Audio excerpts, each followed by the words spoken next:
Let's look at negative shapes and how they're going to show up in a figure. If I were to ask you to draw these shapes, you probably wouldn't feel all that nervous about doing it. Let's pick on a shape, for instance, here. This is kind of a triangular thing.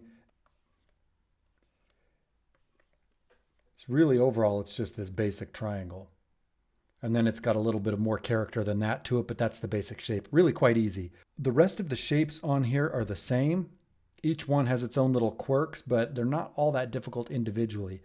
And yet all of them come together to form this figure here, the silhouette of this figure. Each of those shapes that we saw is one of the negative shapes, the shapes of the space that pass through this figure. So this area, for instance, that shape right here, if we go to our other list, here, where is that shape? Oh, it's right there. If I were to arrange all of those shapes together, they might look something like that. If I were to get rid of the figure, that's what we would see. Notice here, this is just shapes floating next to each other. So here's a rectangular shape with some cut-ins. There's a little triangular shape. All of these are just floating next to each other, and yet together, because they're the right size, because they're the right distance from each other, and they're oriented the right way, all that together to say they have good proportions, we see that figure's silhouette just because of these shapes. So if I were drawing this figure, the first thing that I'm going to do, I'm going to gesture this figure. What do I notice in the gesture? One thing mainly that I notice is this curve going through the figure. It's got that C curve. So I'm going to keep that in mind as I draw. I'm also going to do a connect the dots between the feet and the head down that side, maybe like this. And so just this quickly, this is what a gesture might look like.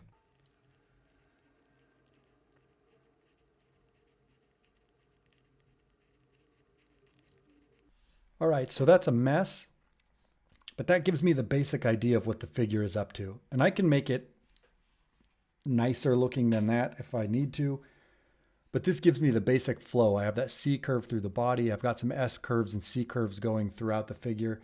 This is enough to start building a drawing on. Remember, in the gesture stage right now, I don't need the specific contour lines. I don't need the outlines of things. Just the attitude of what they're doing is good enough. So once I have that gesture put together, turn opacity down a little bit, what I'm going to do next is decide where these negative shapes are going to go. And I'm going to start with the simplest negative shape that I can see, or one that I feel like I can tackle pretty easily. I'm going to just say, for the sake of the drawing, it's this one here. So the one in his armpit there that passes through the arm. Let's look at that on this list of negative shapes. It's this one down here.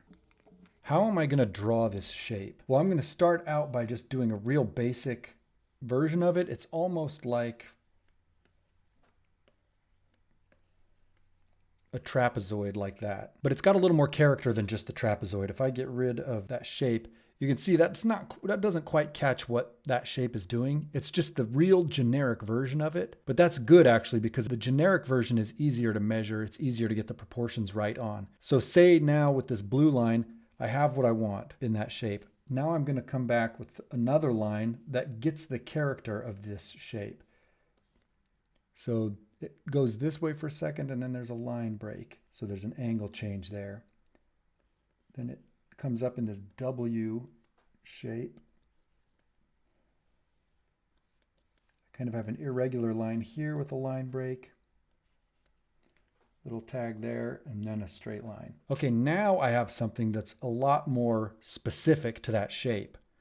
The blue lines were kind of that's my initial block-in sort of generic thing. If I did the whole figure that way, it's not going to look good at all. But when I add this layer, that specifics layer, this is where I'm going to get all of my description of the figure. So that's how I would deal with your negative shapes. Draw them in generically first, then draw them in with specific detail after that. Being really careful to get the angle changes, get the little dips and things, because that's all you've got in this drawing. It's the only thing you have to describe the specifics of the figure are those little changes that happen in that negative shape. Okay, let's look at the drawing as a whole here.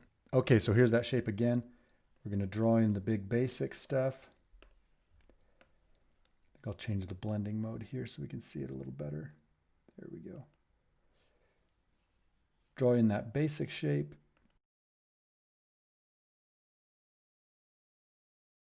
Okay, so now I have this shape drawn in. Now what? What's next? Well, I have my gesture guiding me. I have my reference guiding me. I'm going to move on to the next shape, which for me is going to be this one here. because it's close and it's a comparable size, and I think I can get it pretty close. So I need to make some comparisons here between this empty space and the one I'm about to draw. And I think what I'm going to do is just compare the size, and because I'm in Photoshop, I can do this a little easier. It's a little bit longer than itself. So if I measure from there roughly to there roughly, it comes to about here, and then I know I have a little bit left over before this shape starts. Okay, and what about the other shape itself? Let me see. It's about the same size, and in fact, if I go just on the side there, that's about exactly the length of this shape. So I can use that to decide what's going to happen in my next shape. And this is the process that you're going to go through. You're going to be comparing shape against shape against shape so that you stay in check. But another thing I can do is run a vertical here. If I run a vertical there right off the end of that shape, I notice that it's still a ways before this shape begins. That's going to be helpful. This shape actually needs to be tucked in a good ways. I might think that it's straight below, but this vertical off the front edge of that shape tells me, nope, it's further away. Okay, so pretending that I did all that measuring, and I'm sort of doing it as I go, I can flesh this shape out. And I'm pretending I already have that simple shape blocked in. So there's two shapes. If I turn figure off, you can see I'm getting started on the silhouette here. All right, let's speed this up and do the rest of these so you can see how they come together.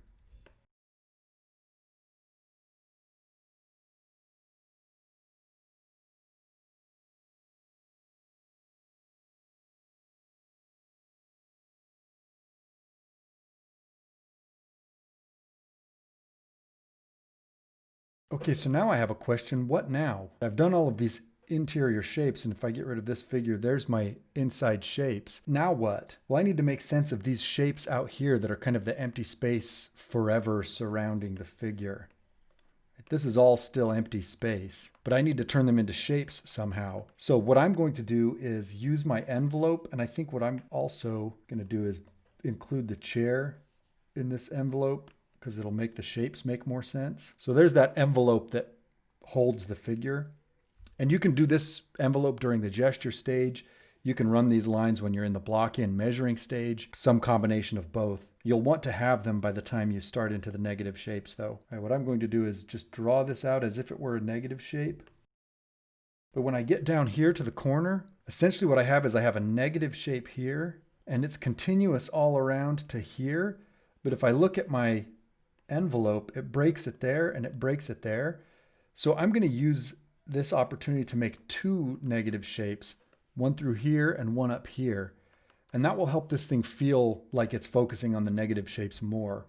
Rather than having a solid silhouette that goes all the way around the figure, I'm going to break the figure up into its negative shapes. So I'm going to break the envelope, I'm going to call it, break that envelope at the elbow and at the foot of that chair.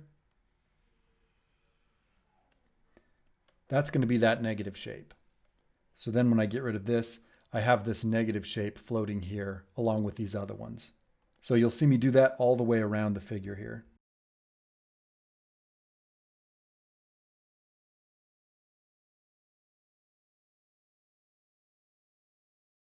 And if I hide this, you'll see there's a break right there.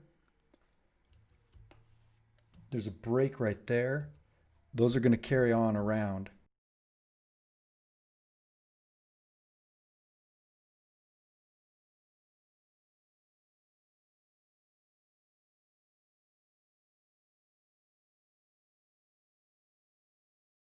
Okay, so now if I get rid of the figure, here we have a really specific silhouette of this figure. Right? And it's built just using that gesture and then drawing the negative shapes. We're just shooting for a silhouette here. What you don't see is individual fingers and toes. You don't see anything that's the actual figure. We're drawing everything that isn't the figure in this drawing. And that is pretty much it for what we're looking at in negative shapes. These are very helpful because you don't have preconceived notions about what you're drawing. It can help reveal to you where you have things off in the figure drawing if you'll trust it. Sometimes you see a negative shape and it's off and you're like, I already put a bunch of work into this figure. I'm not about to go moving stuff around. That's unfortunate because when you see a negative shape telling you something is not the right proportions, that's an opportunity to correct yourself before you get too far down that road. Okay, and that will do it for negative shapes in the figure.